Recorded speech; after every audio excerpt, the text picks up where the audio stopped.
Government Trade Chief Liam Fox today tells hardline Tory Eurosceptics they will have to live with disappointment and accept a softer Brexit. In an interview with The Sun, he urged senior Brexiteers like Jacob Rees-Mogg and Theresa Villiers to stop attacking Philip Hammond after he said there should only be modest changes to Britain's relationship with the EU post-Brexit. And he dismissed their fears of a Brino Brexit in name only, declaring that we'll be out of the single market and the customs union after the two-year transition period. Mr. Fox called for calm among his warring colleagues and unite behind the PM instead of triggering a leadership contest, insisting nothing that would happen would change the parliamentary arithmetic. It came as a fresh row broke out with Brussels after Theresa May last night rejected a key EU demand to dictate any new law it likes on Britain throughout the Brexit transition.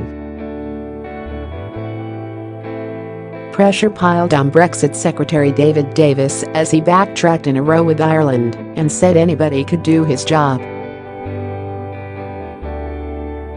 Asked what he made about the briefing war against the Chancellor over the weekend, Mr. Fox said, "It doesn't help us for people to be involved in the sort of briefing they were over the weekend against individual colleagues, because nothing that would happen would change the parliamentary arithmetic. We don't have a working majority, other than with the support of the Democratic Unionists, and we need to accept the reality of that.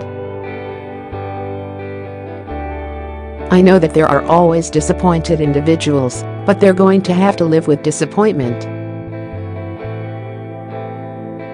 The blunt appeal from Mr. Fox, a long-standing Eurosceptic, and his fierce defense of the pro-Remain Chancellor will enrage many on the party's right and fuel an already raging party dispute.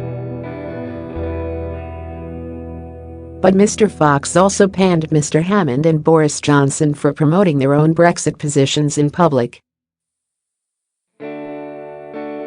The Foreign Secretary widely briefed his plans to use last week's cabinet meeting to demand £100 million extra for the NHS after Brexit 2 days before Mr. Hammond sparked fury for calling for Britain to stay close to EU rules. Mr. Fox said it wasn't helpful for them to put their own positions before the government's interest in the national interest. Mr. Fox's move to pan Tory hardliners signals that even he, the paragon of the Tory right, is softening his stance on Brexit. He told The Sun what fellow pro-Brexit cabinet minister David Davis was blocked from saying by No10 last week. Mr. Davis was due to use his Brexit speech on Friday to deliver home truths to Tory hardliners and tell them to suck it up. But insiders said No10 had ordered the speech to be watered down to try to ease internal party tensions. It came as No10 entered a fresh clash with the EU over the terms of the transition period. Ambassadors from the 27 EU states agreed a tough set of conditions for Britain's transition period from 2019 to 2021 after we leave. The EU's Brexit chief Michel Barnier said the transition must end after 21 months on New Year's Eve 2020, shorter than the more flexible around 2 years that the PM asked for. A British representative might be invited to discussions about laws that affect the UK specifically, but we will still have no say, Mr. Barnier insisted.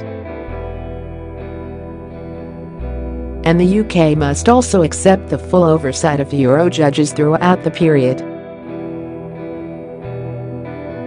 Mr. Barnier said the UK must accept these rules of the game from the outside. Otherwise we'd be moving towards divergence and a type of single market a la carte, which is not possible, certainly not during a transition period which the UK is requesting. Italy's EU Minister Sandro Gozi added, "If you leave and you decide democratically to get out of the decision-making process, as the Brits decided with a referendum, you can't then be part